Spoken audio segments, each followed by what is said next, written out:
पढ़ाई करनी है, एग्ज़ाम्स की तैयारी करनी है, लेकिन मन है कि पढ़ाई में लगता ही नहीं। नींद आने लगती है, मन भटकने लगता है। इतनी कोशिश करती हूँ ध्यान लगाने की, लेकिन यह ध्यान पढ़ाई में लगता ही नहीं। इधर उधर की बातें दिमाग में घूमती रहती है। कल पढ़ लूँगी, कल कर लूँगी, करते करते वह कल आ ही नहीं पाता।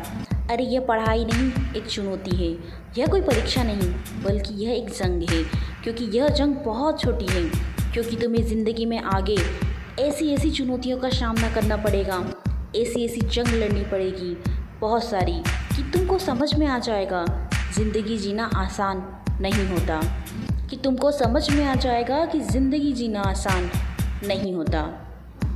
यह पढ़ाई तुम्हें उस आने वाले कल के लिए तैयार कर रही है। अरे अगर इसी से हार मान गए तो आगे क्या करोगे?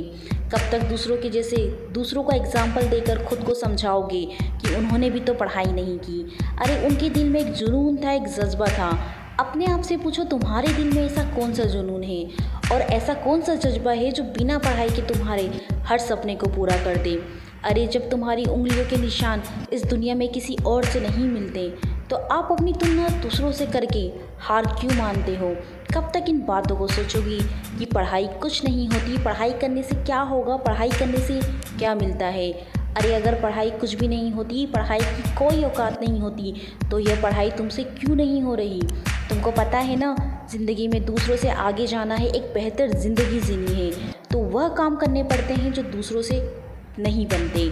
सोचो सोचो, पढ़ाई भी वही काम है जो किसी से करते नहीं बनता, तुमसे भी नहीं बन रहा। लेकिन अगर तुम कर लोगे तो तुम उन सब से आगे निकल जाओगे जो हार मान चुके हैं। आज तुम अपने मन के ऊपर एक छोटी सी जीत हासिल कर लोगे तो कल बड़ी बड़ी मुश्किलों का हल भी निकल जाएगा। सोचो, अगर इतनी छोटी चीज़ से ही तुम हार गए तो आगे क्या करोगे? सोचो, अगर इस मामूली से काम को करने के लिए तुम खुद पर फोकस नहीं कर पा रहे तो आगे क्या करोगे? सोचो, जब अभी तुम्हारा मन तुम्हारे काबू में नहीं तो आगे क्या करोगे? मैं नहीं कह रही कि पढ़ाई से प्यार करो, मैं नहीं कह रही कि किताब से प्यार करो, लेकिन कम से कम अपनी ज़िंदगी से तो प्यार करो। हाँ, आज लॉकडाउन ने तुम्हारे सामने एक बहुत अच्छा एग्जाम्पल खड़ा किया है। जो लोग आर्थिक रूप से मजबूत हैं उनके लिए यह लॉकडाउन छुट्टियों की तरह था। उन्हें कोई फ़र्क नहीं पड़ा, बल्कि उन्होंने तो इस लॉकडाउन में मज़े लूटे। सच कह रहे हैं, उन्हें कोई फ़र्क नहीं पड़ा, बल्कि उन्होंने तो इस लॉकडाउन में मज़े लूटे, क्योंकि शायद उन्होंने काफ़ी पहले से ही मेहनत कर ली थी, पढ़ाई कर ली थी, खुद को सक्सेसफुल बना लिया था कि उन्हें कोई फ़र्क नहीं पड़ा। और जिन लोगों ने उस समय अपने समय का सही इस्तेमाल नहीं किया, आज उनके लिए ये जो ज़िंदगी, ये जो लॉकडाउन है, वो बस से भी बदतर हो चुकी है। आज उनकी ज़िंदगी जहन्नुम से भी बदतर हो चुकी है। दोस्त, ज़िंदगी का कोई भरोसा नहीं है, परिस्थितियों का कोई भरोसा नहीं है। आज अच्छी है, कल बुरी हो सकती है। आज माँ बाप तुम्हें बिठाकर खिला रहे हैं, कल कौन खिलाएगा?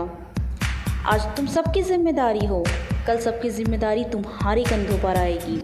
तब तुम्हें सारी चीज़ें क्लियर हो जाएगी, लेकिन एक पछतावा रहेगा। उस दिन पछताने से बेहतर है आज थोड़ा कष्ट उठा लो। अपने आलस्य को एक गठरी में डालकर कमरे के किसी कोने में रख दो। अपने आलस्य को एक गठरी में डालकर कमरे के किसी कोने में फेंक दो। मन को भटकाने वाले विचारों को आग लगा दो। हाँ, आग लगा दो। समय को बर्बाद करने वाले मोबाइल को स्विच ऑफ कर दो। अपने दिमाग को थोड़ा खाली करो और एक बार फिर से मेरी कही गई बातों को सुनो। तुम्हें पढ़ने से कोई नहीं रोक पाएगा, तुम्हें आगे बढ़ने से कोई नहीं रोक पाएगा। एक बार मन में शांत दिमाग से खुद से कहो, नो एक्सक्यूज़, फिर देखो क्या होता है। विकल्प बहुत मिलेंगे मार्ग भटकाने के लिए, संकल्प सिर्फ एक ही काफ़ी है मंजिल पाने के लिए। अगर इंसान में सीखने और बदलने की चाहत हो तो वह अपनी गलतियों से सीख कर खुद को बदल सकता है। तो जो भी अभी तक हो गया उसका अफसोस मत करो और आज से एक नई शुरुआत करो। आज से एक नई शुरुआत करो।